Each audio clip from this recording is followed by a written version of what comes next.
Okay, we're on the final step. Step 57 is to put the decals on. And these are self-adhesive decals, so it's just a matter of peeling them up and positioning them on the rocket the way you want them. And pressing them down. So go ahead and do that.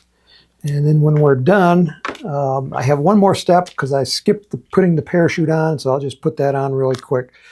And then we'll be done building.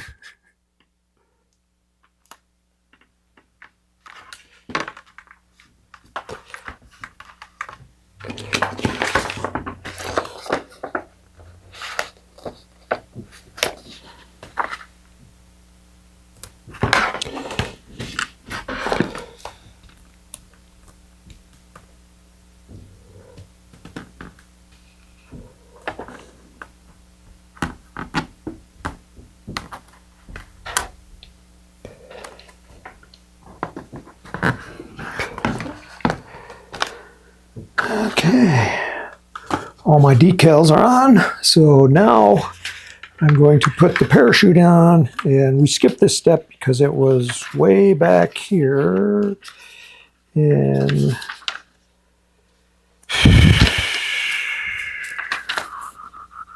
step 44. Okay, so we're going to pull this out, and before we had attached a loop right there, and that's where it's going to be attached. So what you want to do is spread it out. And the chutes from Apogee have one that goes across the middle. That's probably this one.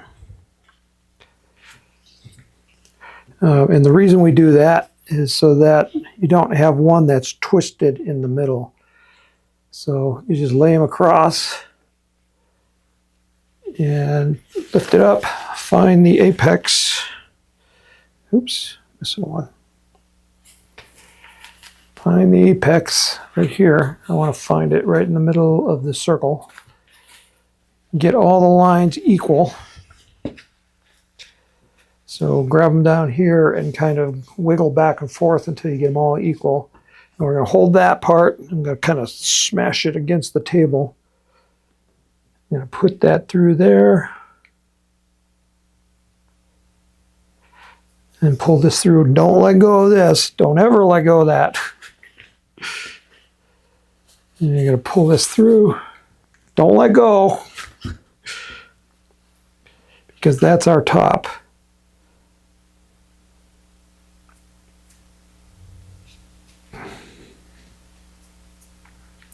Okay, now finally we can let go. And that way all the lines are nice and even.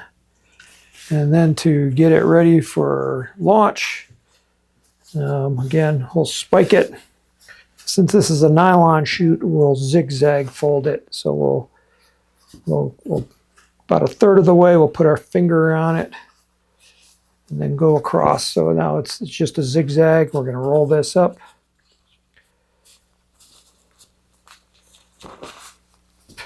I'm going to take all the lines, wrap them around. I like to roll my chute to keep the lines from getting twisted.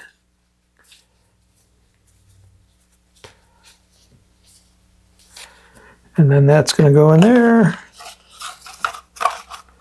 That goes in there. And then finally the nose will go on. If you want, you can put in some wadding. It won't hurt. It's just a little extra protection, even though it does have that baffle right here. So we are now done. Our next step is to go out and fly it. And for that, it's just like a traditional rocket. We're going to take our rocket motor, put it in, and put the retainer cap on, which is in the shape of a nozzle. Put our igniter in. We'll stick it on the launch rod through the 1/4-inch launch lug, and then we're going to launch it. So that is the construction of the Nebula ST. I hope you enjoyed it. This is a great rocket. It's very unique. Not many rockets have an oval-shaped body tube. So, my name is Tim Van Milligan. This is the Apogee Rocketry Workshop. May the winds be light, may the skies be blue, and may all your rockets fly straight and true. This is Tim Van Milligan's Nebula ST on F-25. B5 is selected and armed. Starting countdown. 5, 4, 3, 2, 1, launch.